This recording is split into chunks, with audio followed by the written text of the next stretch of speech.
I want to look up a list of like the most famous parapsychologists in movies. Ooh. We need to make a list of the lists that we are I know. say that we're going to make. I know, it's so true. Hello. Do you want to play a game? What's your favorite scary movie? Be afraid. Be very I see dead people. You're gonna need a bigger boat. Here's Johnny. The power of Christ compels you! The power of Christ compels you! Whatever you do, don't fall asleep. Welcome to Talking Horror with Jamie and Nikisha. Hi, I'm Jamie. And I'm Nikisha, and this is Talking Horror with Jamie. And Nikisha. Where we share our love for all things scary and talk horror through the lens of human behavior. Welcome, everyone. I've just decided I'm going to do it a different way each time. Scary! Scary! That really got me. That's the goal, is just to get Jamie every time. Mm-hmm. Welcome, right, everyone. Now we're gonna go back and forth. Oh. It is. I can't wait. So today is a fun day. We're talking about the 2024 supernatural horror film Late Night with the Devil. So this film, some real good teas in there. Like, I have to enunciate. Yeah. I also, super side note, I am wearing contacts for the first time. So if you see me squinting or like trying to look I'm trying to see. My lens for human behavior, they're not on because I have contact lenses. Right directly on your eyeball. Your lens of human behavior. Yeah. It's contact lenses, but I'm also enunciating and also trying to squint and see. So the enunciation is making up for me not being able to see. But Late Night with the Devil was written, directed, and edited by Colin and Cameron Carnes. That's what I want to say, how to pronounce that name. And it stars our favorite guy, our favorite villain, David Dastmalchian, and also Lauren Gordon, Ian Bliss, Faisal Bazi, what an incredible name, and Ingrid Tortelli. So heavy spoilers for Late Night with the Devil. And Jamie, there's always so many trigger warnings in the ones that we've done. Can you please share them with us? Yeah, if you don't like late night talk shows, this isn't for you. Oh, interesting. So many. But there's also references to cults, also satanic cults, other questionable cults, mass suicide, demons, demon conjuring, psychics, cancer. Yeah. Were you like trying to like throw it? No, to me? that's from a Neil Simon play. In Brighton Beach Memoirs, the joke is that people whisper the word cancer because it's very triggering. I mean, this trigger. That's why we're talking about totally, triggers. Totally. Yeah, totally. That's great. What else? Like the occult. Lots. The face melting, head spinning, throat slashing, stabbings. Worms ripping open your insides, but it's worms. Hypnosis. Disgusting. Did we say that? Oh yeah, hypnosis. Yeah. Stabbing. I feel like that's everything. Pacts. What? Pacts. Pacts. Oh, like a pact? Yeah. A pact with the devil? Okay. Yeah. Yes. I don't think that's a trigger warning. I don't know. You don't know what people have done. Woo. Not me. I'm speaking for a friend. Brian, you haven't been in any woods. You better lately. not have made any pacts. Yeah. No, Yes. I didn't make any pacts. I'm feeling healthy for now. Oh, the no. only thing that I do in the woods is try and get home because I don't know why I would be in the woods. But if our podcast is doing really well, and I am also simultaneously sick, we all know who caused this. Who is the culprit? It's always the husband. Who's the culprit for our high ratings? Yes. Oh my god. Okay, well before we get into all of this, producer Brian, besides telling us why you're never in the woods and how you would never betray your wife, can you give us some words? Absolutely. Hi, everybody. Hi, YouTube. We're on YouTube if you're listening via podcast, so check us out on YouTube with the video. But we are also on social media at Talk Horror Pod. You can find us on TikTok, you can find us on Instagram, and you can find us on Twitter. We are there. We are covering movies we're not covering on here. I have an Abigail review coming soon. I don't know when this airs, so it's probably on there already. And some fun stuff there. So check us out wherever you get your social media feeds. And then find us on YouTube and subscribe there. We would love to have you there. We've had an uptick in YouTube subscribers over the past couple of weeks, so that's been really cool. Our videos have been definitely picking up on the algorithm and doing better, so definitely check it out. We have shorts on there too, clips from the episodes, so check us out. Fantastic. When you said shorts, I'm like, what content are we putting out where there's shorts? Salute your shorts, of course. Yeah. The greatest show of the 90s, yes, on Nickelodeon. Fantastic. Camp Anawana, classic place. Classic. See, you would be in those woods, Or Brian. Hey Camp Anawana. Yeah. Well, actually, that's the only time I would be in the woods. Sleepaway camps. That is true. Yeah. But not like 80s sleepaway camp. You know what I mean? Not like slasher sleepaway camp. Like, sleepaway camp. For regular normal people. Not sleepaway camp. Sleepaway camp. Yeah. Sleepaway camp, not sleepaway camp. Yeah. Fantastic. Okay, well, I heard that you guys have watched some things. Share with the people. Share with me what you've seen this week. Yeah. So we saw Abigail. Yeah. Yeah. That little demon, demon vampire. That little demon. Yeah. So for those of you who don't know, Abigail is the new radio silence movie. Stars Melissa Barrera, and a really excellent cast, of which I will let Jamie share her new discovery with everybody. I'm excited. Oh God. I had an absolute blast, and quite frankly, I was not high on this being a blast because I felt like the marketing ruined everything. I thought the marketing spoiled everything, and while it did to an extent, the movie was firing on all cylinders. It was funny, it was clever, it was well acted. I thought it was well paced. I don't know how well paced it'll be on a rewatch because a lot of the slow burn mystery of it was leading towards information we already knew from the trailer. So I don't know if that exposition, even though the exposition scenes were really fun and good and well written, I don't know if that would like play on a second viewing. But the characters were great. The interactions between characters are great. It's genuinely funny. The gore is outstanding. I have two gripes from the movie, if you care. The first gripe is that I think Act 3 was a little bit long. I think that even though it's injected with the radio silence like quirkiness that they have, I still think it feels like a generic "this is Act 3" feeling to it. And listen, maybe something got cut, maybe I missed something, but you have to get your vampire rules straight before you start saying things in a movie. There was a couple of lines in there where I was like, this rule doesn't make sense. And I don't want to spoil anything for anybody. But it definitely, if we ever do Abigail, I'll definitely do a parlor talk about vampire rules. But for now, there was one line where they explained something away. I'm like, let's rewind this and go back. Yeah. But we were in a movie theater. And my neighbor at the movie theater was a young family with a 2-year-old.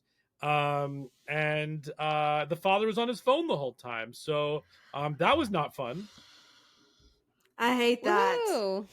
It's like movie etiquette, guys. Like, come on. Well, just like I would say theater etiquette.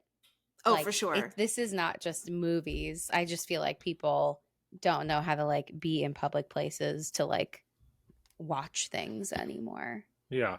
Yeah. And also, why are you bringing a 2-year-old to this horror movie? That's That totally. true. I was like very surprised. Not to say that like, you know, it obviously the challenge of being a parent and also like wanting to do stuff like, for sure. you know, not everybody can afford childcare and like there's a lot of barriers and stuff.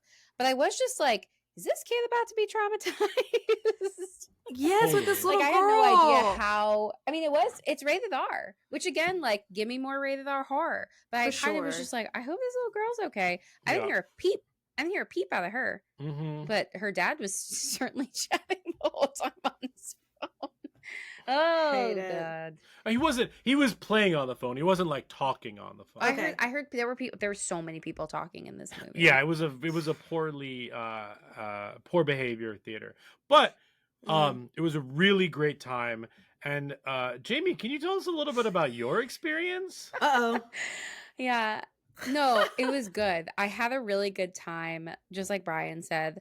I also really enjoyed this movie. And after the movie, without giving too many spoilers, I did turn to Brian and say, you know what? I take back everything I've ever said about Catherine Newton, and I like her now after watching this movie. Yeah. I shit you Really? not. That was like the first thing that Yeah. I said to Brian after watching this movie. So I had a lot of fun with her and her performance. I don't know what's going on. I can't offer any better explanation, but Catherine Newton, I'm sorry for everything I've ever said about you, and you were great in this movie. So, whatever you channeled in this, keep on keeping on, and I look forward to your next film. I am so excited. See, we can change the way that we think about things. So you know, you don't have to come for anybody because opinions can evolve, feelings can change. We can learn, we can grow, just like I have, and I am happy to model and demonstrate that. We love that. Listen, as long as you had a good experience, a win is a win in that respect. A win is a win. A win is a win. It was really fun. I would highly suggest it. It was a blast. Like, this is the perfect. I know it's like it's an obvious statement, but this is a perfect 2-pack, a Walmart 2-pack with Ready or Not. Yeah. That's why I'm really excited to see it, just for that, because it's one thing. I don't know. It's nice when a horror movie just leans into the camp of it all and like, don't take yourself too seriously. Yeah. Like, it's a little girl who's a vampire who's fighting these grown people. Like, just enjoy it for what it is. So I'm excited to watch it. And she's amazing. Her performance as a young actress is incredible. You really feel like she's lived many lifetimes. Oh, excited. Well, maybe we can cover it on the podcast, but I'll definitely have to put that on my list of things. Please do. I would happily cover that because I really like Radio Silence a lot. Yeah. Amazing. Well, anything else before we get into late night? No, I don't think so. Okay, We fantastic. watched Immaculate, but we're going to cover that on the podcast. So okay. We'll wait. Yeah. What a ride. That's on my list too. Mm-hmm. Yeah. I've heard so many mixed reviews, so I'm excited that we're doing it so that we can all talk about it, because I've had multiple people ask me if I've seen it. We need to talk about that one. Yeah. Great. That's going to be a great episode, but not better than the one we're doing now. Yeah. Great segue, producer Brian. So to get into it, we need a plot summary of Late Night with the Devil, which will be done by producer Brian. 2 minutes. And Jamie will give him the cue. What's the plot?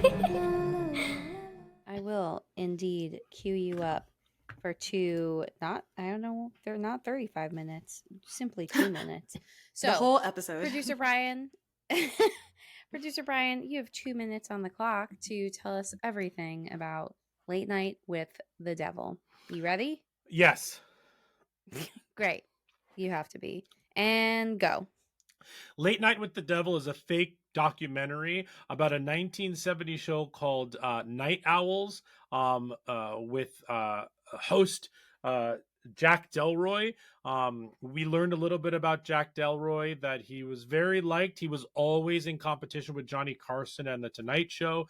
He wanted to get really, really popular. We learned that he was a part of this very real, I looked up, cult that is in the Redwoods for very wealthy Californians and people in the States. Anyway, we've learned that his wife, the love of his life, randomly got lung cancer and died. And then he ended up coming back to the show after taking some time off. And they really, on sweeps night, needed to make a huge hit and smash. And sweep night started to landed on Halloween. So what we're seeing is the footage of the live show and the behind the scenes stuff of that night. So we're watching the entire Night Owls special. So what they do is they bring on someone named Christu. Christu is like speaks with spirits. And then he ends up having a vision from the wife of the host, and he ends up dying.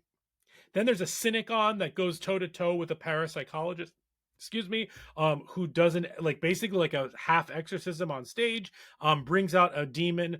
Lots of crazy things happen. There are visions of his wife on everything. There's a crazy hypnotism scene. And then in the end, what we find out is that the host made a pact with whatever demon was coming through, and the demon was collecting on that pact. His wife died because that was what was taken from him as a way to get more popular. And then in the end, he has visions, and he's actually killing the little girl who was impacted by the demon. That's Late Night with the Devil. And that's the plot. Yeah, good job. I missed a little bit, like that the little girl who was the infected with the demon, if you will, was pulled from another cult and saved from another cult. There's like lots of like intricate things working in there, but that's the basics of it. Absolutely. Yes. No. I'm excited to dig deep into this one because there's a lot of moving parts in this. So let's get into it with our first segment, likes and gripes. And now our likes and gripes. So, Jamie, do you want to go first to tell us your likes and gripes of this movie? Yes, you, Jamie, you're up. Me? Come on down. Yes. Yeah. So I don't know if anyone mentioned this, but this is all of our first time seeing this film. Yes. As it was when it first came out this year. It came out in theaters, but it just was released on Shudder this most recent weekend. Yeah. So all of our first viewings, I have a lot of mixed feelings. Largely in relation to the AI stuff, which I'll leave for now. I thought that there were a lot of really interesting bits. I mean, I will say also, I think I've talked about this before. I do love found footage horror. I also really love like satanic panic horror. So the intersection is like, ooh, this is a nice sweet spot for me. And yeah, so like just conceptually, I knew that I was going to be really interested. I think that, oh man, I'm so bad at saying David Isn't it Dastmalchian? Oh, is it Dastmalchian? Yeah. It's Dastmalchian. Yeah. Okay. Mostly because I had to like ask. Yeah. Yeah, I kept accidentally calling him Dalmatian because I just couldn't formulate the words. But our protagonist, Jack Delroy, I just thought that he hit all of those late night talk show bits really, really well. Like I like between his chemistry with his sidekick Gus, like I'm not like a big late night person, but I know the general gist of like, Conan and his Conan and his sidekick, Jimmy Kimmel and his sidekick, like they all have like the person that they're talking to and like riffing off of. And I just really like that dynamic between Jack and Gus, like in the beginning, to really set the tone for, how this show was. I also some of the so I I admittedly missed a lot of the like Brian mentioned the random like wife's faces popping up a lot of the time in the background. I just like didn't see it, and so we would go back and like rewatch it, and I was like, wow, I just like fully missed that. Which is really fascinating. Just like I don't know what I was looking at in those moments, but it like happened so quickly that really the first gag that not gag, but the first I did actually write gag, but the first scary thing that like truly surprised me was when Christu's eyes roll into the back of his head and like fully go white. That like that really got me. And then I was like, wait, I'm missing other things that like I didn't even realize are happening because it's so fast. So I kind of like that they're, at least for me, that they were not all totally obvious, and it required like a little bit. Once I realized that was happening, then I didn't miss them anymore. Like that was then the point where I was like, oh, I saw something on the back TV really quick, like rewind it, I want to see it again. Like it was really cool, like just the just those like small things that like happen really fast, that were just like fun, and like they were fun and kitschy and felt very time specific to like this time period of the, like it doesn't feel like, it feels like you're in the 70s, and the gags that you're seeing also kind of feel more practical and like within that time period. So I kind of like that it all feels like they're not pulling from like outside of the 70s, if that makes sense. We had, just to jump in for a second, Jamie and I had a lot of fun watching this movie when it came to those like little snippets of the wife. Like I saw the first one, I was like, wait a second. You saw like the first two. I saw the first two when we were around them, and then Jamie caught the third one. I think there was a fourth one. But when they went at the end of the movie, when they went to watch the clip of the earlier, Jamie and I had already seen that. So like I was so excited for them to like see that. Like to me that was very like Mike Flanagan looking for the ghosts and stuff. It just added an extra layer of fun to trying to figure it out. Even though I found the movie pretty predictable overall, that was a nice fun element to it that Jamie and I had a really fun time, like especially that's one of the fun parts of it being on Shudder, that like we could rewind it for like 2 seconds just to make sure we saw that, to kind of put those pieces together and keep going. Yeah, absolutely. Sorry, not sponsored. I liked but yeah, I really liked those bits. I really liked the young girl who was possessed. I thought that she was really good. I also like her bit of when she first comes out, like staring directly into the camera, into every camera that's like on, was it was really funny and like very disturbing, because I was like, oh my god, like I was like, she's looking at me and I don't like it. But it was also like kind of charming, like, oh, she's never been on TV before, and like it's funny.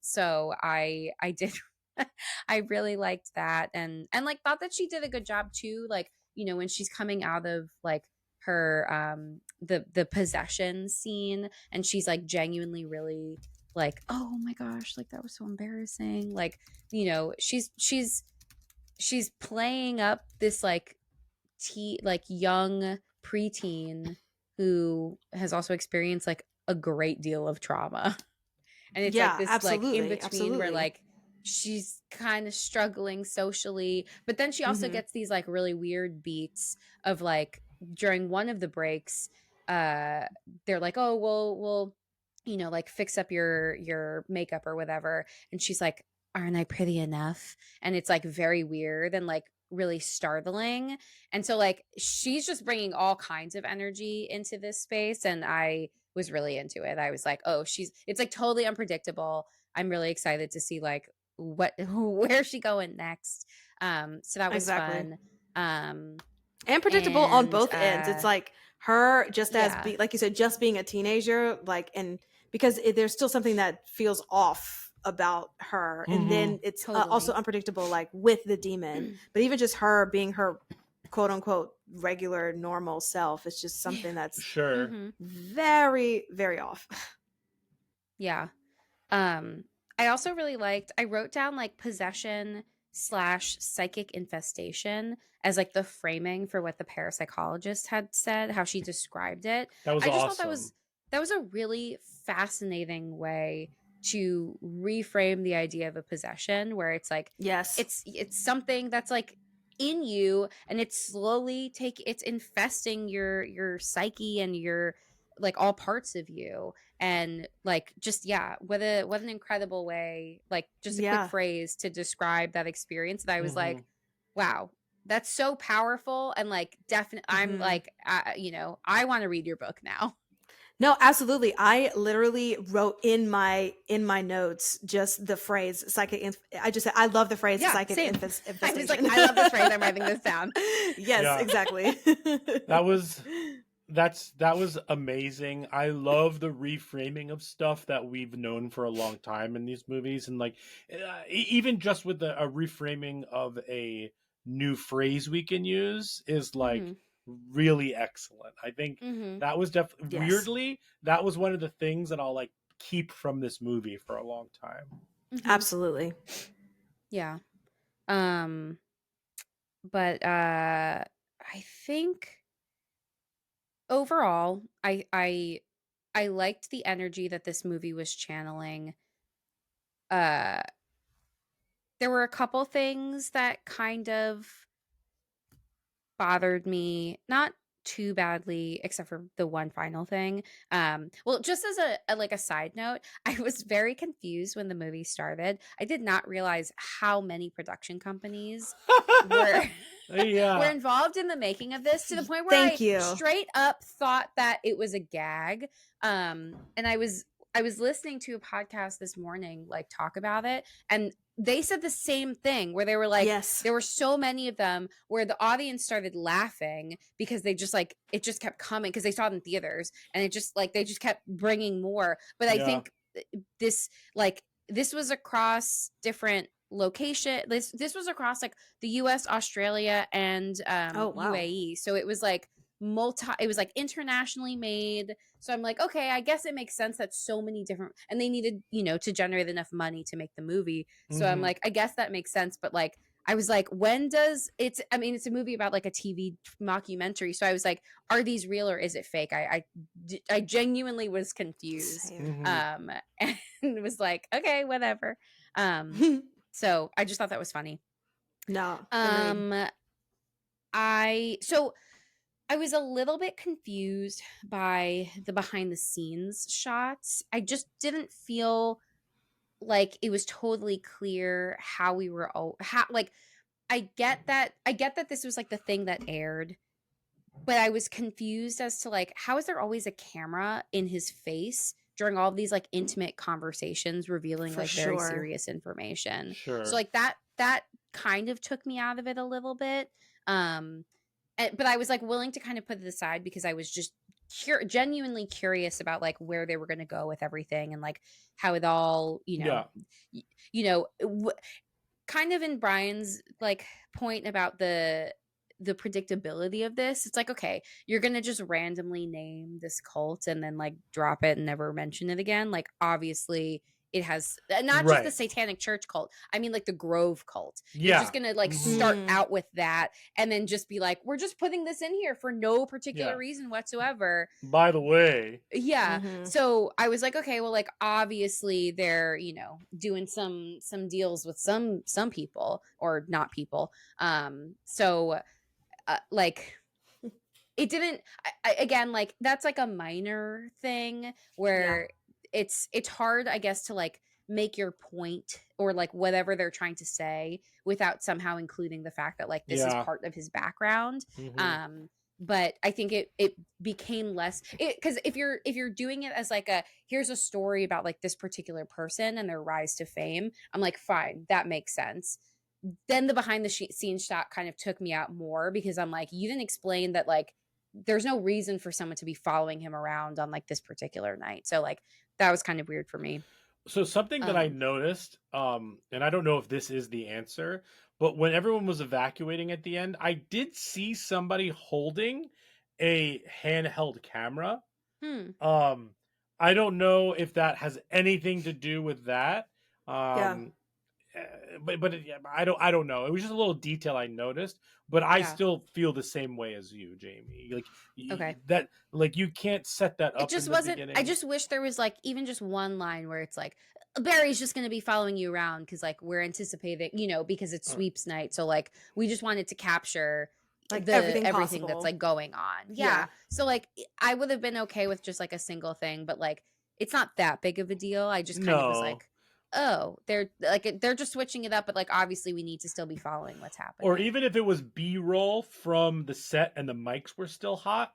Oh yeah, that would have been like the Jinx Yeah. or something like that. That would have been super cool. Yeah, where like the camera kind of like is not on like focused on them, and they're like walking off to the side and like having these like intimate conversations, but we can hear everything that they're saying. Totally. But yeah, it is what it is. A bigger gripe that I had was there just kind of came a point where the magician turned skeptic kind of was like getting on my nerves as a character, like just so aggressively pushing back on people in like a really obnoxious way that I kind of it just like it felt like too annoying. Like I don't know. It just like it didn't feel like the fun banter back and forth anymore. For sure. And I get that like that was part of it too, but like I don't know. I just kind of was like, ugh, I'm over this like magician guy. Sure. Even though I enjoyed the hypnotist scene.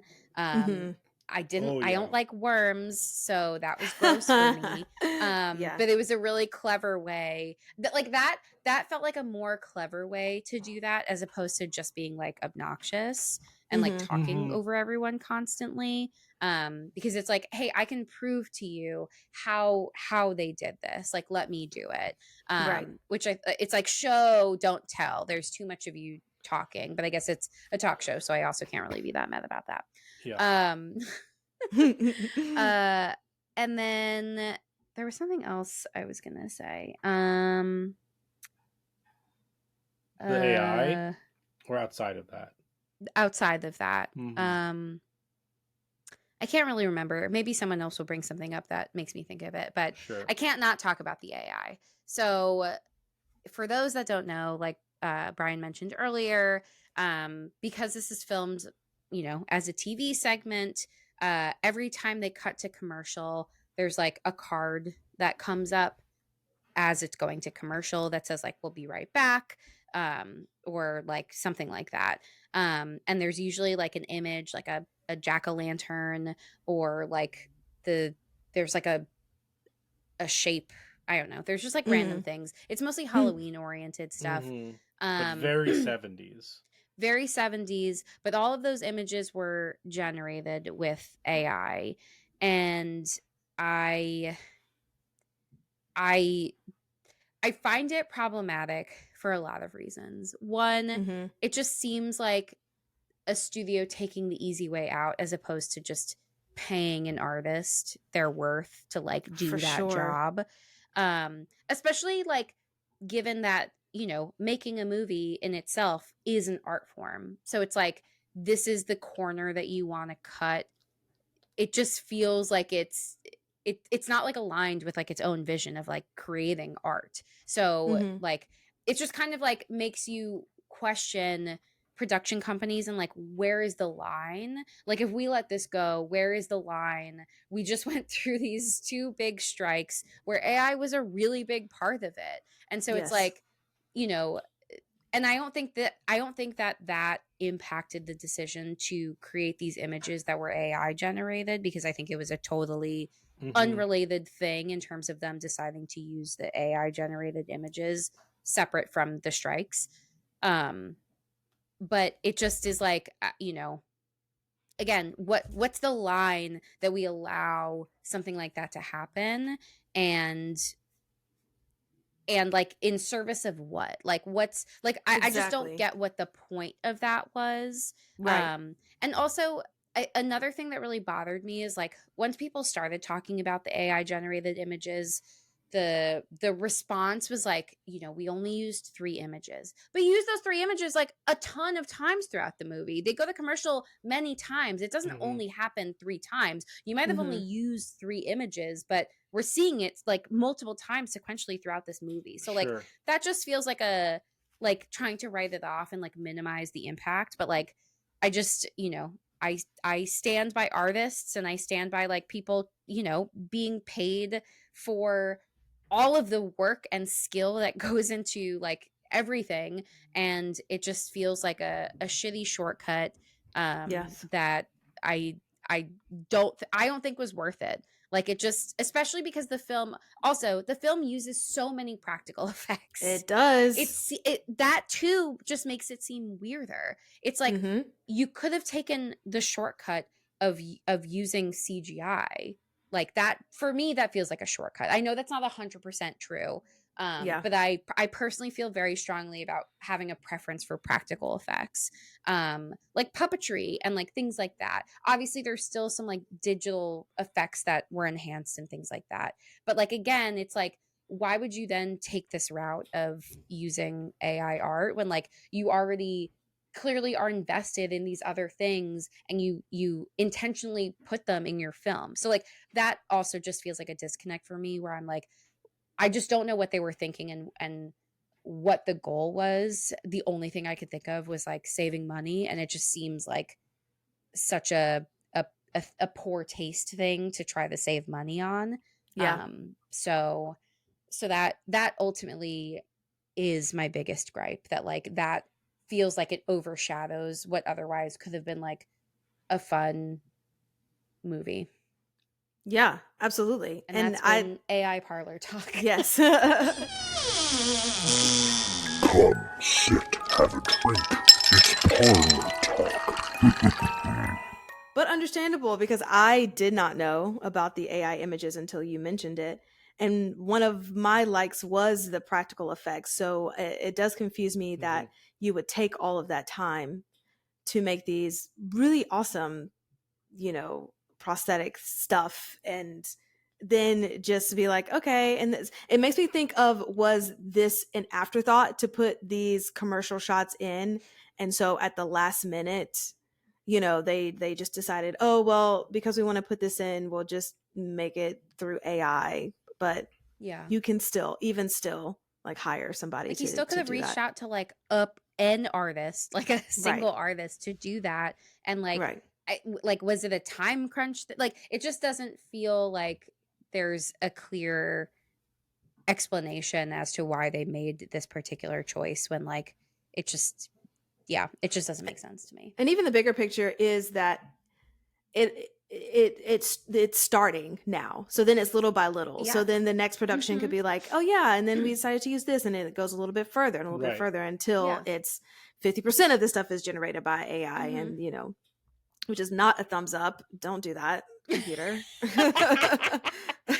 Yeah, no, I mean, but that's exactly why I'm like, I know that this is like, maybe a smaller indie movie, but like, that's still no excuse to me. And that's why I'm like, what then is the line? If a small indie studio is like, yeah, we're gonna do this, then what is stopping any of these huge studios with unlimited blank checks at their disposal to do whatever they want, and again, not pay artists for their skill and talent and what they're worth? Yeah, which is insane to me.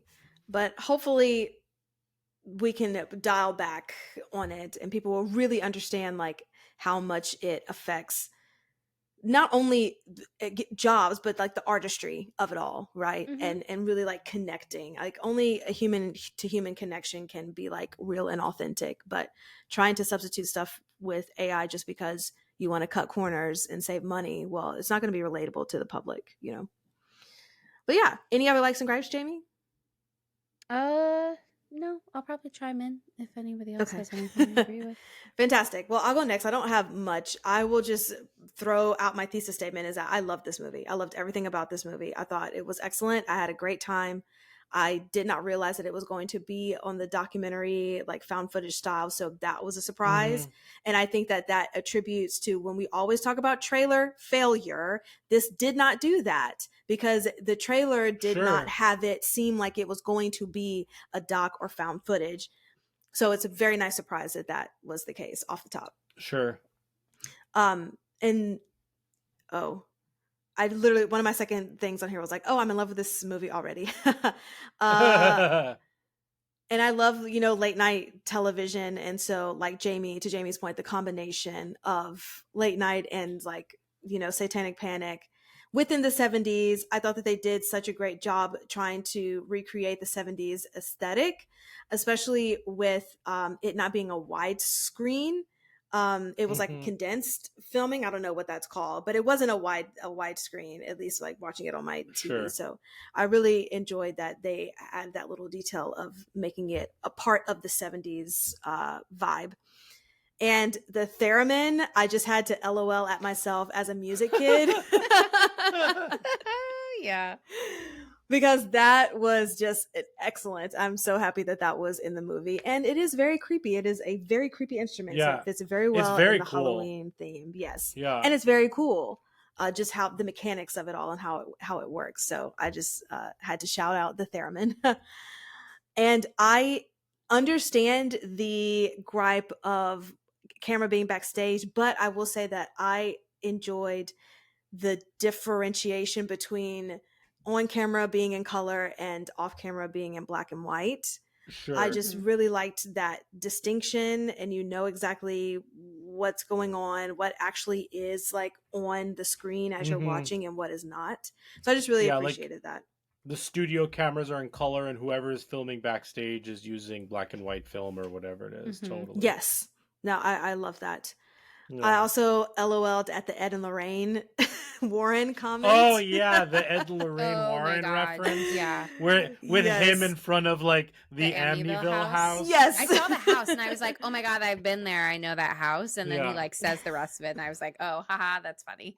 Right. He said they were too chicken or whatever the phrase was. He was basically saying that they were too chicken to come and join him for that. But I'm glad, but also that filters into, Nikisha, your excitement for them making this very 70s, because like that would be something that he says, or that would be people that he'd be connected to as a cynic. So like totally made you buy into it without just being like a fun, like, you know, one-off, you know, phrase. Absolutely. It's part of the culture, and it's part of the theme and everything that they're talking about, you know, in that episode, in the late night episode. So I really enjoyed all of that. We already said this, but the great practical effects, that whole entire hypnosis scene was so absolutely good. Gorgeous. It was timed out so well. I thought the pacing of it was so well done, and kind of the fake out of you thinking the cynic is seeing all this worms and stuff, but it's all, and then I love the reality of let's play it back and let's see exactly what's happening.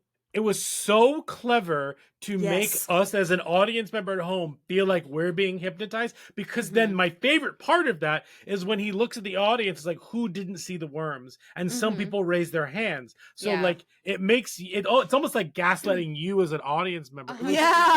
It was so very clever. I don't think I've ever seen anything like that in a movie, where it breaks the fourth wall, but it can, because it's a live show. I just thought that was freaking spectacular. I think that is the most clever thing about this movie. I had never seen that ever before. It was so good. That's a huge like for me, that whole sequence. Yeah, that entire sequence. I agree for all those reasons. And I also liked, there was a tiny callback Gus, the sidekick, when he actually does get his head spun around and he dies. Yep. But there was a Yeah. comment that he made before Mhm. about Like, his head like staying on My straight or like whatever it my was. wife likes my head on my shoulders or something like Yes, that. yes. Yeah. And then Mhm. that, you know, foreshadows how he's gonna die, which I really enjoyed that. I enjoyed all Mhm. the deaths in this too. I did not think so many people were going to die. So it's always Sure. interesting when people are actually, you know, dying in this. Especially the parapsychologist. Mhm. And so yeah, I enjoyed all of that scene of seeing everybody kind of meet their demise, and the cynic even like getting down and starting to pray, which is always the thing, and then just dead. Yeah. I will say my only gripe that I had with this movie was the dream sequence that was happening. At first, I didn't really know what was going on or how it was going to come back around. But then Mhm. when you get to the end and he wakes up, quote unquote, wakes up and he's stabbing the girl, then it's like, okay, well, this was whatever in his mind. But in that moment, I was thinking, where is this possibly going to go? Sure. What is happening? And even though it might not have like landed completely with me with all of that, the fact that it at least still came back around to him waking up and him stabbing the little girl that was possessed or infected, and then seeing the reality of, yes, all those people did die and they didn't like cop out that either as something that was, you know, a part of a Mhm. dream, or I appreciate Twilight. that. Exactly. That is, oh my God. That is like one of the most Oh my God, I loved it. absurd, mean things I that a loved it. movie has ever done. I loved it. Because why? Ugh. It's just like, if you're gonna, okay, I think Game of Thrones has now like thrown out any expectation of anything for me. So like, Mm. if somebody is gonna die, just let them die and let it be a part of the story and let everybody grieve what's Yeah. happening, you know? Yeah. Sure. Because I think that just adds to the story and adds to the audience connecting with it even more. So this did the thing, you know, everybody Mhm. died who was supposed to die and all that stuff. uh but yeah, that's basically all that I had. But I had a really great time watching this, and I think mostly just because of this, of how, of the structure of it being a documentary and a found footage, that just Mhm. really surpassed my expectation of what it was going to be like. And I think Mm. having that throughout the movie really kept me engaged, and I enjoyed all the performances. Yeah, I don't think I have anything else to say, but it was great. I had a great time. Producer Brian. I loved 75% of this movie. Mm, I hated the end, and I'll get there. okay. I Yeah. thought the end was lazy. After Fair. after an incredible first 3/4, I thought the end was wildly lazy. So let's start with the good. I thought that the effects, the acting, and the pacing, like you've all said, were excellent. And I think that the pacing, excellence comes from the fact that they were just doing a talk show. So it's a built-in pace that the audience already knows because we've seen Jimmy Kimmel and Fallon and Letterman and Leno and Conan, like all of that stuff. Um, I loved the wife in places, as we talked about. I thought the hypnotism scene was incredible. Just from a cleverness perspective, I was all in on that. Um, I liked the back and forth from the cynic up until a point, like both of you said. But just that, I'm going to say it again, that playback sequence, I got goosebumps when he's like, no, let's watch the other one now. Because Jamie and I had already seen the face on the head. Mm-hmm. And that was awesome. Truly great. And they're going frame by frame. The tension building there was amazing. Um, I I really liked the character of Jack Delroy. I want to know more about this fictional, like Hollywood, like Yeah. B-lister, if you will. I like Jamie mentioned, anytime you're weaving in satanic panic like as a part of the culture, I thought that was great. The exorcism scene was freaking spectacular. I like the throwaway lines where where like the stage manager was like, there's something on the screens, they're saying in the control room, he's like, we can't see them down here. Like clearly it was like his wife or something that they were seeing up there but not on the floor, and they never explained that, but like we could fill in the gaps based on what they were seeing, and with the like little Easter eggs of his wife we saw all around. I thought that was great. One of the main reasons why I really like this movie, especially the first 75% of it, is it feels like an extended VHS segment. And I really enjoyed that aspect of it. I thought that it hit all the notes that really good VHS segments do. The practical effects, the outdated camera work, whether it's the 70s or the 90s or the 80s or whenever the VHS takes place. This just had that tone that really connected with me, and I loved that about Late Night with the Devil. However, I hated the end because you set up a premise and then you copped out on it. Fair. You set up a premise that this is the last night of his show. This is the found footage. And I don't think zooming into her head so that like she took over the video and she took over the video feed and now everyone's seeing his dreams. I think that's lazy. I think if you're clever enough as a writer to do that amazing hypnotism scene and like, subvert her expectations, you can think of something more clever than just like showing me his like nightmare on the set that he's dreaming, because we went into like this entity's head, this demon's head, and we're seeing what's now in Jack's head. I thought that was lazy. It took me completely out. I thought even in that description of everything that's happening, it was super convoluted that he took a pact and his wife was the one who like paid for it. I put it together because I've seen that a million times in movies where someone pays for something that they've made a pact for.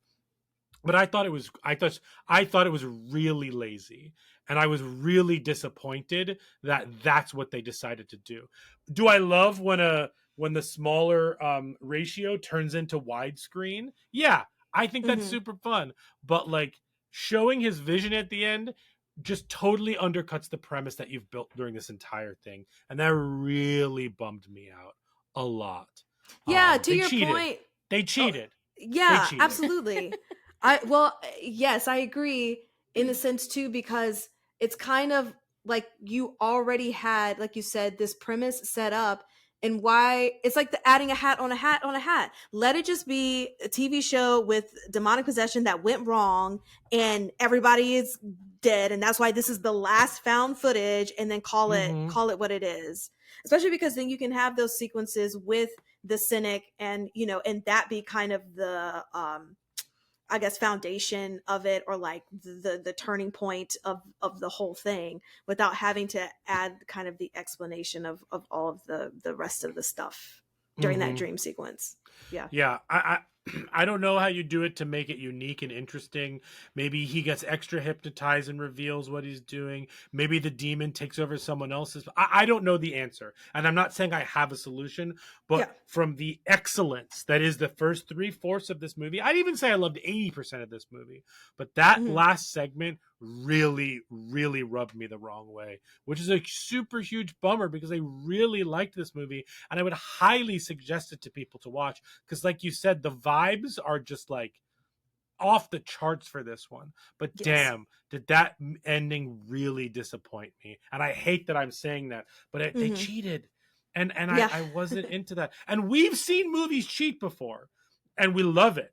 For instance, I think one of the best cheats in found footage movie history is us never learning in Hell House LLC what he whispers to his friends that make them stay.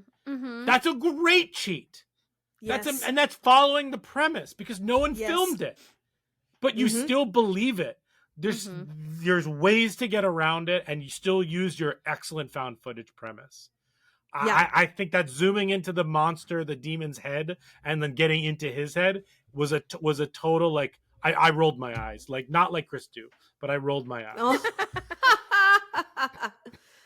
I totally understand. That absolutely makes sense. Do you have any other likes or gripes, Brian, or is that it? No, I just really, but I will say that my likes overwhelm my gripes. But that one's a Absolutely. real stickler because that's just like your movie. That's your premise. It's like you got to stick the landing, guys. And when you don't stick the landing, it's hard to really justify everything else in the movie, as far as even, like you said, Brian, suggesting it to someone else and saying, well, yeah, the movie is great. You're probably going to hate the ending, but you should still watch it because the first 75% of it is excellent. It's totally worth it. I just like, unfortunately, I'm left with thinking about the excellent sequences and then that last one.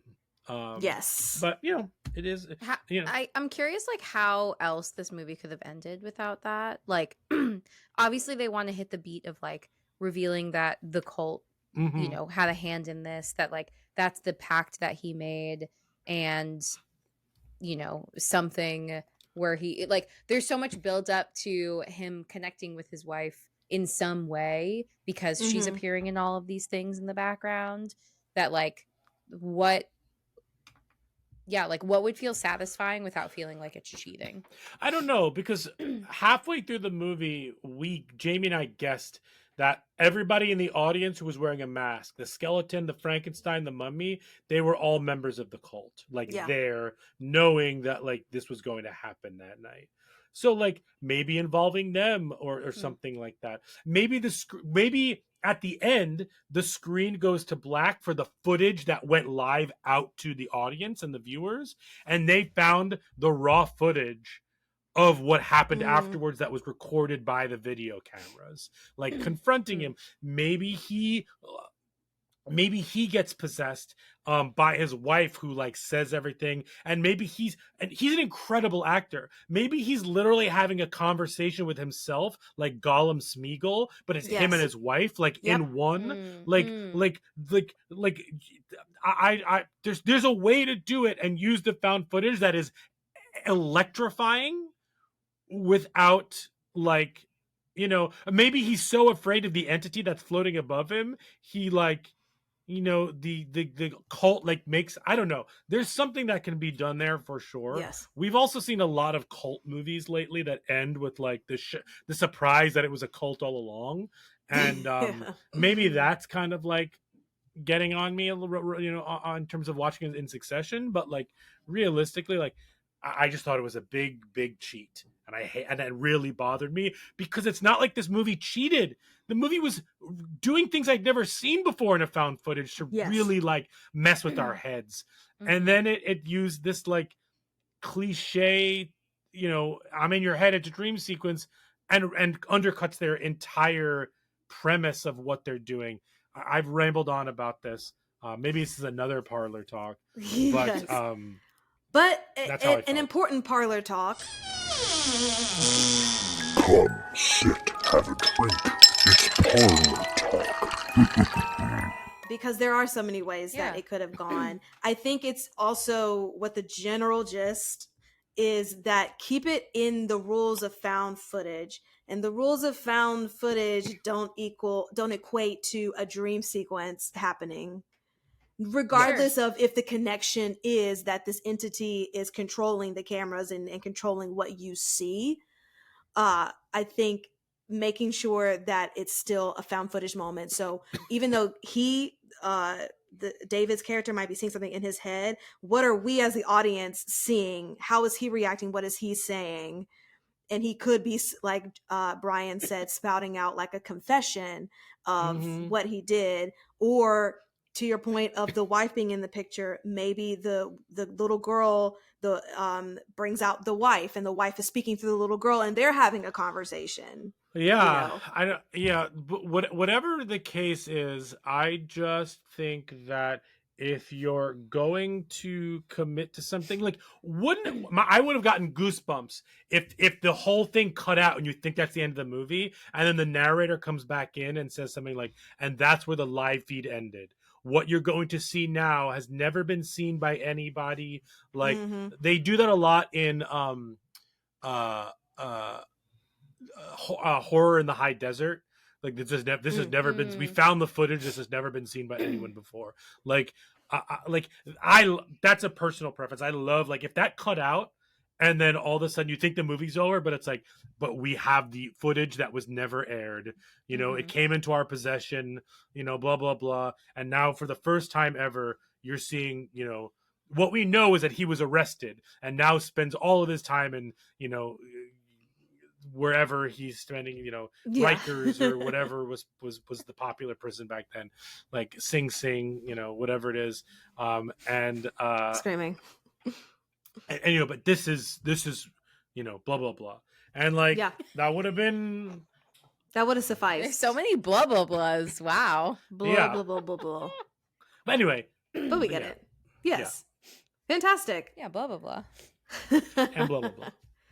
Speaking of blah, blah, blah, let's go to blah, blah, blah brains in our brain section. I don't know. Brains. I tried. That was great. Okay. My first question, Jamie. Parapsychologist. Is that a thing? Or maybe it was just something that was a thing in the 70s, but has phased out as time has gone on. What is this? Tell me everything. So parapsychology is the study of like psychic phenomena like ESP, telepathy, clairvoyance, telekinesis, all of those paranormal things. I don't know like a ton about like it because it's a study-based thing, and as a person that doesn't like research, that sounds no, wait, let me reframe that. As a person who themselves, me personally, I am not a conductor of research. I can appreciate this is like, I want to say that as like a mental health professional. I'm not like anti-research. That would undermine all the work that I do. But like I am not one who's going to like pursue their PhD because like there's all kinds of ideas that I have in my head that I think would be really interesting to research, but like the actual practice of researching is just it's not for me.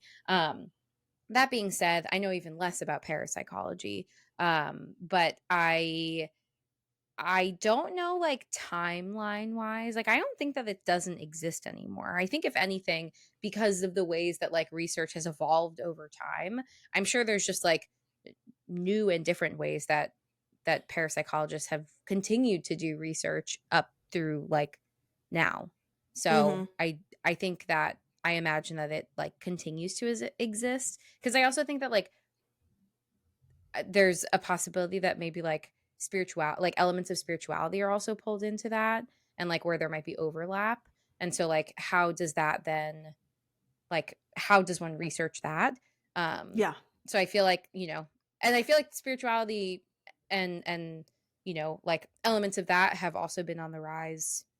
I don't think that that's like changed in a downward way over time. So sure. I imagine that there like do continue to be efforts towards like researching this and things like that. Yes, researching the psychic infestation of it all. Got it. Psychic infestation. One of the things apparently is near-death experiences that they research, Oy. which is also really interesting. Yes, that is. Okay, well, you're going to have to do some more research about that so that you can tell us. Am I going to have to become a researcher now, even though it's the one thing I said I never wanted to do? But I'm going to be a parapsychologist and research. Yes, it's for the people, Jamie. The people want to know these things. I want to look up a list of like the most famous parapsychologists in movies. Like yeah. Anyway, we'll maybe one day. We'll make a list. We need to make a list of the lists that we are. I know say that we're gonna make. I know, it's so true. Okay, Jamie. My next question to you is: how do you, as a mental health professional, deal with realizing that that you might not be able to help someone who has come to you? For example, if someone has come to you for some sessions and you realize, oh, I don't think that I can give you what you need. How do you reckon with that? And how do you maybe direct them in the right, to the right person? Yeah.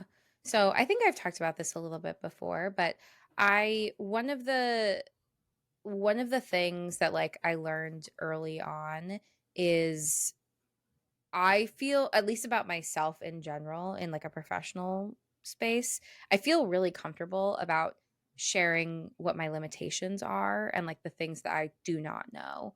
Mm-hmm. Because I think, for one, like, I guess when I started out, I considered myself more of a generalist in terms of like how I practice and like the scope. That a generalist being like a little bit of everything. But Mm-hmm. I think over time, partially because of like I found myself really liking certain things, also because I was less interested in other things, also because I felt like, I didn't have enough like additional background, training, experience, knowledge, etc. And if I did want to like, you know, focus my intentions on something like that, it would require more of that. And so I would really be like kind of honing in on something. Um, like there were just things that I found more interesting that I focused my attention on versus others. Yeah. And so like when I do, sometimes people will like be referred to me, and I always do a consultation call. So that's like kind of the first step of like, it's not just about me learning about what they are looking for, but it's also for them to decide if I'm the right fit for them. And that's For sure. inclusive not just for like vibes, but also for like, can I actually best support you in the thing that you're looking to address? Yeah. And so like I feel really comfortable saying like, oh, like that's just not like, this isn't one of my specialties, and not in a way where it's like, oh, your problem is like too big for me to handle, because that's not what it Yeah. is. It's really just like, oh no, like I've never like addressed this particular topic before, and so I don't have like the skills to be able to best support you through this. Like there are other people who like specifically deal with XYZ things, and so like you should meet with somebody who actually like knows what they're talking about as opposed to Mm. me. So like I have my own list of things that like I know, and again, it's not just about like I don't feel like dealing with this, For because sure. I've experienced a lot of things, but it's more specifically like I like, for example, like eating disorders is an area that I have like zero expertise in. I've Mm. never worked, I mean, I've never explicitly worked with anybody with an eating disorder if that is the thing that they're like coming in to address. I Yeah. don't have any like additional background or training. Like I've never taken any trainings. I didn't even take any classes in grad school on eating disorders. So like I really have no framework in then being able to address how to support somebody. So like that's like one of the examples that I would give of like, that's just outside of my like scope of knowledge. Couples is another one. Like I've never worked with couples. I've only worked with individuals. So like I just wouldn't know what to do. So like it's Yeah. really, it's not about like, and I think that framing is really important when you're talking to someone for the first time. It's like, it's not that what you're coming in with is like too much to handle for me. It's that like I do not know the first thing that would be helpful for you, because like I just have not learned it. And so like you would Yeah. be much better suited to work with somebody who has spent all of their time and energy and skills and like has trained specifically in working on those issues so that they can support you much more effectively than I could. Yeah. I love that. And can you tell us again what you feel like you specialize in? Sure. Oh my gosh. Thank you for asking. Yes. Um, Good. so anxiety has always been like numero uno. Mm-hmm. Um, and I would say like within that, then like perfectionism and burnout, um, like all of that together. But it's like I've also, like as an aside, I've done like crisis work. I've done like, interventions for people who are actively suicidal or passively Mm-hmm. suicidal. I've done substance use work. Um, I've done intimate partner violence work. I've done a lot of trauma work. Those aren't like like I have a lot of background and experience and training in those things. They're just not Mm-hmm. necessarily the things that I like primarily advertise myself as like targeting specifically, but like if someone brings any element of those things in, like I would feel comfortable addressing it with them. But like that's kind of how I frame it, that like I've invested all of my like professional career into like anxiety, perfectionism, burnout, and most recently, perinatal mental health. Oh, Ooh. cute. Add that to the list, Yeah. folks. Yes. Yeah. So yeah, just like trainings that I've done over time, continuing education, stuff I did in grad school, internships, jobs, like all of that. It's just kind of like further narrowing my focus down in those particular areas. So Wait, that's what I so would consider. speaking on perfectionism, which is one of your specialties, I would love to know, what do you think the need for success and to be number one, to be perfect, what do you think that's compensating for within a person? Like, why does a person need to um feel that they need to have success, feel that they need to be number one in something? And we're speaking on when David's character is wanting to be Carson, right? And wanting to be top dog, number one. But where is that internally coming from? What do you think? Yeah, I mean, I think like some of that could be perfectionism, like, needing to be the best. And like I mean, with that, there's like these objective metrics that they're being evaluated off of. So it's like the numbers are like literally indicating like you're the best talk show. Um but also within that is like this comparison. So it's like he's also comparing himself to this other talk show host, and I think that also like fuels perfectionism. Isn't just about trying to be perfect. Perfectionism really is about the fear of failure and doing everything possible to not fail, but like in the extreme opposite direction. It's like, well, I Yes. can't be a failure if I've done it perfectly. And it's like, yes, but also if perfect isn't real, then what does that mean for you? If you can never achieve that end goal, and your sense of like the only way that you know you're not failing is by achieving perfection, but if a perfection isn't real, then do you always think you're a failure? And I think for some people the answer is yes. And so I think that like the comparison then continues to fuel that like fear of failure, where you're like, well, I'm not beating this person, so like I'm not doing a good job. Like those are the messages that we're like internalizing. So I think it's different. Like the idea of just being successful, like it's clear that he's successful, but he's not the best. And like Yes. in this context. And I think that's what's really important, is like he can't just be satisfied with, not to, bring Hamilton into it, but he can't just be satisfied. No, we could always bring Alexander. Because it went through my brain, which is why I'm laughing. Because it went through my brain, but I'm like, no, Nikisha, don't say it. Don't say it. No, and don't then worry. you said it. I actually think about it. I think about it a lot because I use that language a lot. And then one person called me out once and they were like, oh, like just like in Hamilton. I was like, yes. You know what? Okay, for sure. So now I think about it when I say it all the time. So I had to say it now. Yes. But I think that like it's, if he was okay with like, oh, I am doing a really great job. Like that's the difference between like the perfectionism being rooted in like not failing and self-criticism versus being satisfied with like, I am doing a good enough job. I am actually really successful and like I'm still achieving something great. Like you can still be a high achiever and challenge those perfectionist like thinking patterns where it's like I'm either the best or I'm garbage. Like it's like there's no room for any gray. And so like if he was more confident in himself and his success, then I don't think that he would be like compromising so many other people around him just to like boost those numbers even higher. For sure. So the thesis statement is, try living in the gray, guys, because not everything is just a black and white situation, a one or the other. There's just so much in the in between. It's a spectrum, which is what my therapist tells me all the time, because I think of everything in black and white. Either I am this, or like you said, I'm garbage. So it's really hard.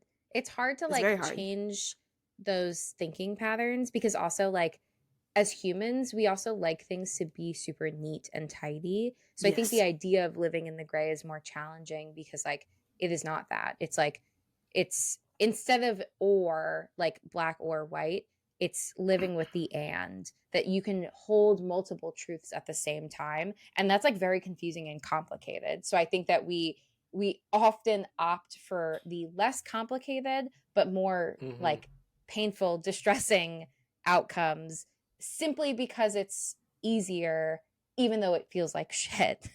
As Yeah, because opposed it to makes the sense in our complicated things. brain. Yeah. Yeah. Even if it causes harm, it's neater, it's cleaner, and Mhm. like that's what we're sticking with. But Right.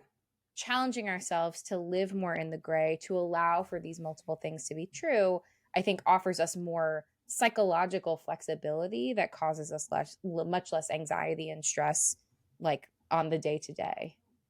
Absolutely. More freedom because you're not living in a box. Yeah. There's more to it. Yeah. I love that. That's fantastic. Yeah. Well, that's all that I have for brains. Should we rotten tomatin?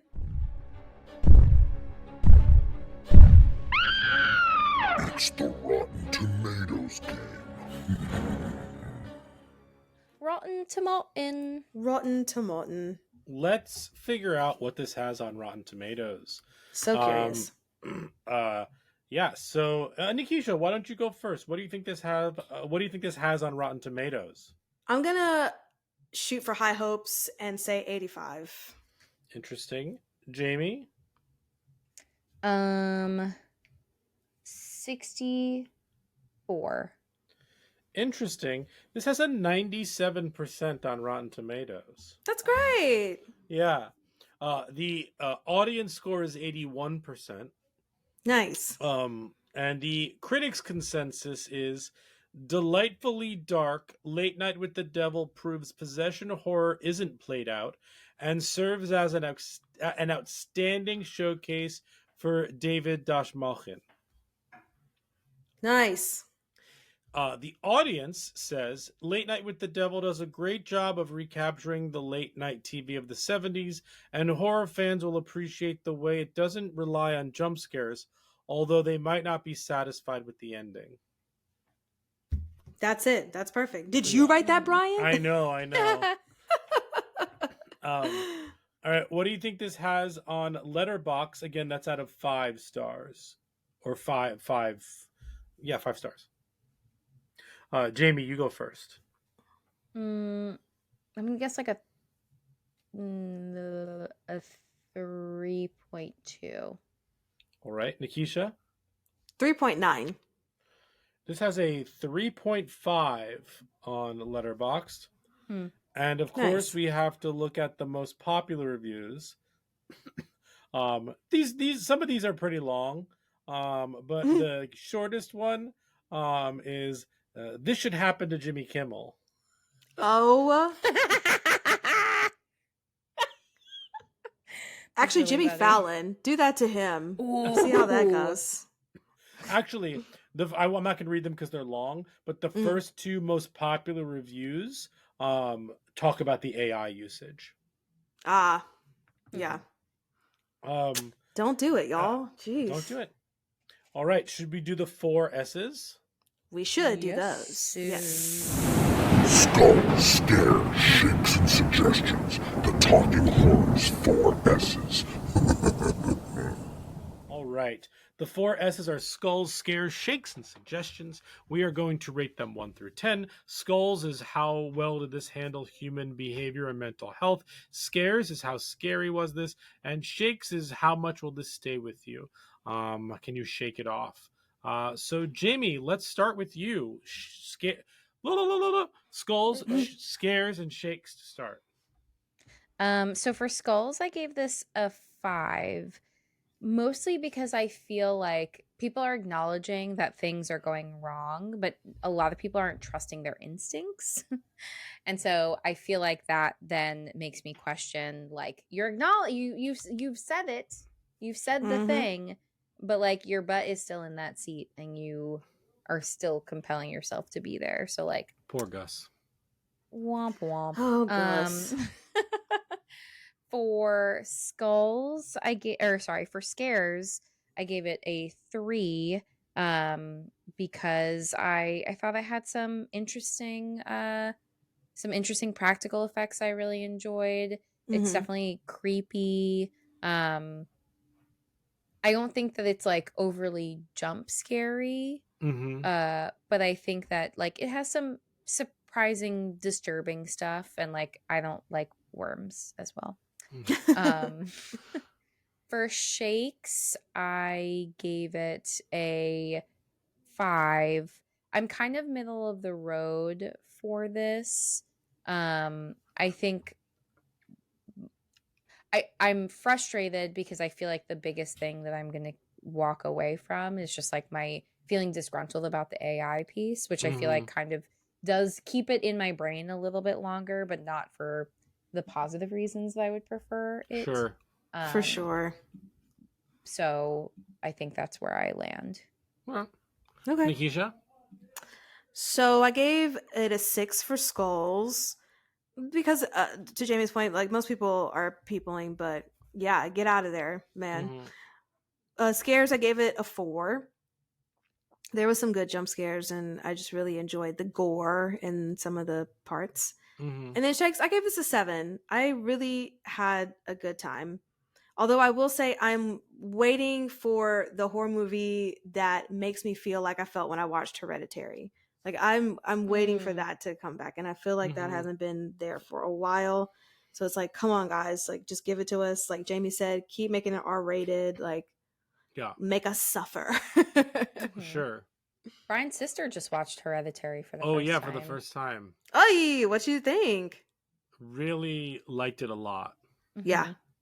Does she like horror movies? Is she a horror movie person? Yeah, she likes horror movies. Oh, okay. Fantastic. But she was excited for it, and you know, hearing so much about it, she definitely feel like it lived up to the hype in general.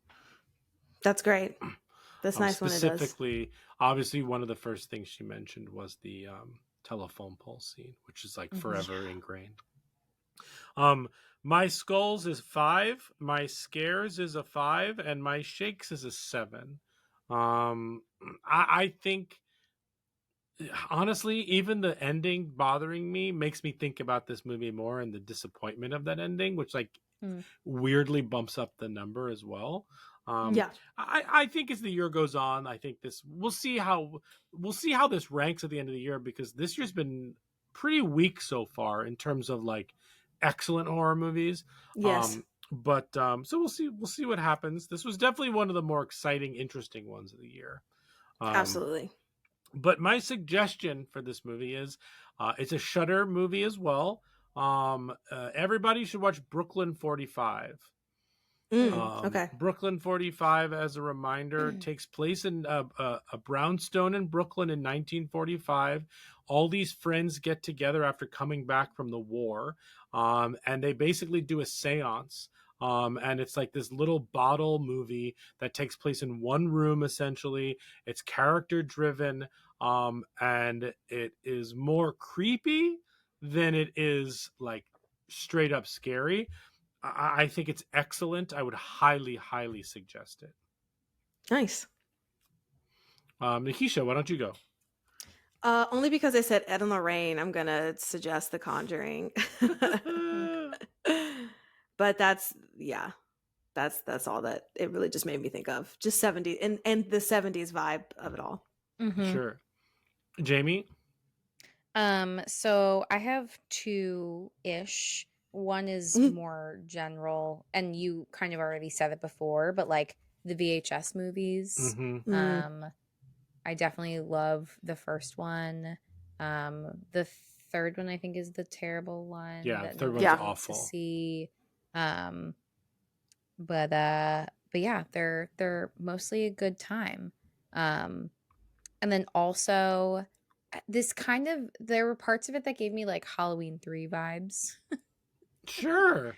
With that or just like there being this like big hullabaloo around like something happening on the television and like everyone tuning in, and it kind of felt like what would be happening on the other end of the TV screen, of like everyone would be tuning in to watch this like special late night show. Sure. What was that song from Season Oh of the my Witch. God. Oh my God. It was like 2 more 7 days till to Halloween. Halloween. No, that's not even the right. Wait, what? Oh my God. What's the right tune? Silver Shamrock. Da, Yeah. da, da, Halloween. That's Halloween. what it was. That's it, There that's we it. go. Da, Yes. da, da, Halloween. Silver Shamrock. Yeah. Who knew that I would Perfect. be thinking again about Halloween 3, but here we are. All right. But here Anything we goes are. on Talking Horror. Absolutely. Well, on that note, that wraps up our episode of Late Night with the Devil. You can find us on all social medias: Instagram, Twitter, TikTok, at Talk Horror Pod, POD. And producer Brian, where can they listen to us? You can listen to us wherever you get podcasts. So you can find us on YouTube in the podcast section. Hi, YouTube. Hey. You can listen to us on things like Spotify and, of course, Apple Podcasts. Rate and review us there. 5 stars, please. And thank you. Yes. How should we end this? More spooky noises? 3 more days till Halloween. How do we do a theremin sound?